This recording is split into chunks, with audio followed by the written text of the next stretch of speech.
sebelum masuk ke materi, ada objek harapan. Yang pertama yaitu konsep biaya per unit. Yang kedua, kalkulasi biaya produk berdasarkan tradisional. Yang ketiga, keterbatasan sistem akuntansi biaya tradisional. Yang keempat, kalkulasi biaya produk berdasarkan aktivitas. Lalu yang kelima yaitu pengklasifikasian aktivitas.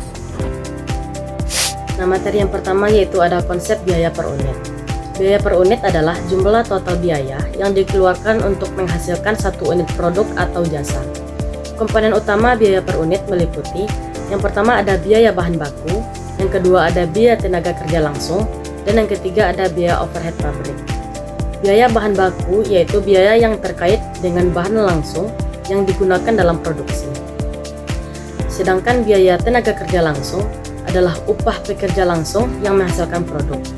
Dan yang terakhir yaitu biaya overhead pabrik, yaitu biaya tidak langsung seperti utilitas, penyusutan, dan pemeliharaan. Rumus untuk mencarinya yaitu biaya per unit sama dengan total biaya produksi dibagi jumlah unit yang diproduksi. Materi yang kedua yaitu kalkulasi biaya produk berdasarkan sistem tradisional. Sistem biaya tradisional mengalokasikan biaya overhead ke produk berdasarkan satu penggerak biaya atau cost driver, seperti jam tenaga kerja langsung atau jam mesin. Nah, langkah-langkahnya yaitu: yang pertama, identifikasi total biaya overhead. Yang kedua, tentukan penggerak biaya, misalnya jam kerja langsung. Yang ketiga yaitu hitung tarif overhead per unit penggerak biaya. Dan yang keempat yaitu alokasikan overhead ke produk berdasarkan penggunaan penggerak biaya. Contoh, jika biaya overhead adalah 100 juta dengan total 10.000 jam tenaga kerja langsung, maka tarif overhead per jam sama dengan 100 juta per 10.000 jam. Selanjutnya yaitu materi tentang keterbatasan sistem akuntansi biaya tradisional. Sistem akuntansi biaya tradisional ini memiliki beberapa keterbatasan. Yang pertama yaitu tidak akurat. Menggunakan satu penggerak biaya tidak mencerminkan kompleksitas proses produksinya. Selanjutnya yang kedua yaitu kurang relevan untuk produksi modern. Sistem ini sulit untuk diterapkan pada produksi berbasis otomatisasi. Selanjutnya yang ketiga yaitu overcosting dan undercosting. Produk dengan tingkat kerumitan berbeda mungkin dikenakan biaya yang tidak adil. Selanjutnya yang terakhir yaitu kurang fleksibel. Tidak cocok untuk organisasi dengan produksi yang sangat bervariasi.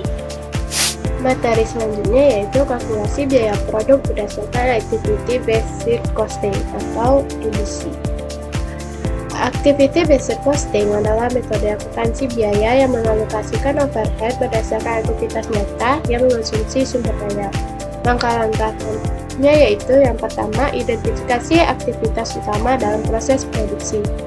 Lalu yang kedua yaitu tetapkan biaya untuk setiap aktivitas atau pool biaya. Yang ketiga, tentukan penggerak biaya untuk setiap aktivitas. Yang keempat, hitung tarif biaya per penggerak biaya. Yang kelima, alokasikan biaya ke produk berdasarkan konsumsi aktivitas. Contoh aktivitasnya yaitu pengaturan mesin. Biaya totalnya 50 juta, jumlah pengaturan mesinnya 100 kali. Berarti biaya per aktivitasnya yaitu biaya total per jumlah pengaturan mesin. Pengklasifikasian aktivitas dikelompokkan beberapa level hierarkis. Yang pertama itu unit level activities, yakni aktivitas yang dilakukan untuk setiap unit, misalnya inspeksi kualitas. Yang kedua adalah batch level activities, yakni aktivitas untuk setiap batch produk seperti pengaturan mesin.